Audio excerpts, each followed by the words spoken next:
চট্টগ্রাম আদালতে চিন্ময় কৃষ্ণ দাস ব্রহ্মচারীর অনুসারীদের হামলায় আইনজীবী সাইফুল ইসলাম আলিফকে হত্যার প্রতিবাদে নাটোরে জাতীয়তাবাদী আইনজীবী ফোরাম বার ইউনিটির মানববন্ধন অনুষ্ঠিত হয়েছে।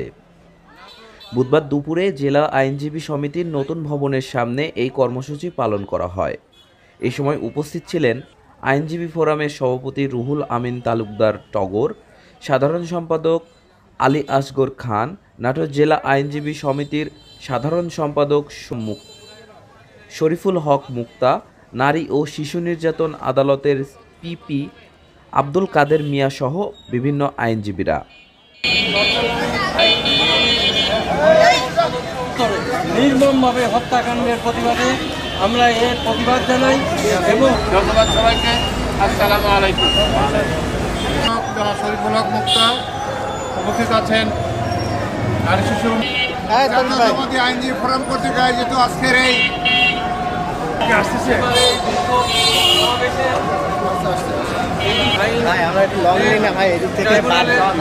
বিশেষ